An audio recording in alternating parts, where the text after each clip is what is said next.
What about Cannavaro? Cannavaro, Yeah. Ballon d'Or winner Cannavaro, World Cup winning captain of that side Cannavaro. That must be a career highlight. Yeah, that's certainly one of my highlights for sure. You know, look, firstly the game, the result, but for me as well, obviously coming up against Cannavaro, sticking him on his and volleying one in. You know, that It's literally incredible. I may even get that on my tombstone. Rest in peace, the guy that's stuck Cannavaro on his and banged one in. But yeah, just an amazing experience for me to be playing against him. You know, home and away, and to be able to score. And for Fulham, though, to be able to have a cup run like that, at what point did you really start to think, we're onto something here? Probably then. That game? To be honest, yeah. Because we started the very, very first round of that competition. So, I mean, that was, I think, our second day of training go into a game, basically, because it's just seen as a pre-season game. We all see it as a pre-season game. The result's a result, whatever. We're not going to win this thing. It's whatever. We're just in the qualifying rounds. Let's just see. Obviously, we know that the opponents aren't great at that sort of first sort of rounds, and we just go through the stages, qualify, get into that group stage. I think Roma's in it as well, so it's nice. It's good game. And we do really well, and the momentum carries on. Roy's fantastic for us as a manager. We're so drilled, we're so organised as a team that it is hard for anybody to come to the cottage, whoever you may be, and try and get a result. So through the stages of that European run, the realisation is that literally, you know, we beat Wolfsburg, who were the German champions At the time, yeah.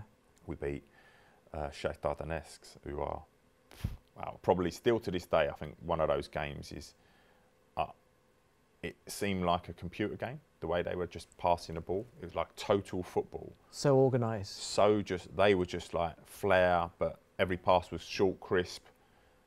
The first probably time I sort of saw tiki-taka, I would say, before it really hits the Premier League. Yep.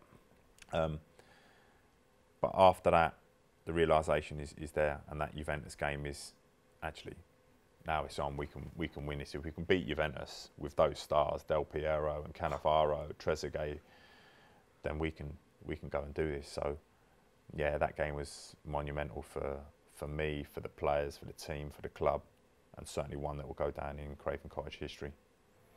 But heartbreaking to lose the final, because you just can't get over the line. So close. Yeah, so close. And for myself as well, such a disappointing end to the season with I have an Achilles injury. And I just feel that if I was 100% fit, the result doesn't go like that. I don't play. I probably shouldn't have played any of the game.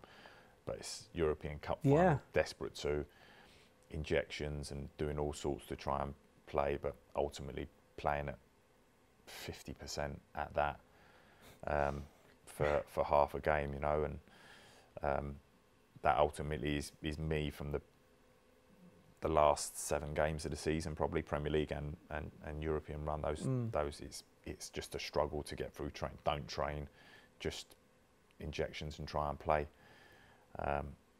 So yeah, to lose it like that, so close to even being, you know, a penalty shootout, which probably is fortunate because it's not nice for anyone to be the villain in that front if it does happen to us. But yeah, it would have been a career highlight, definitely.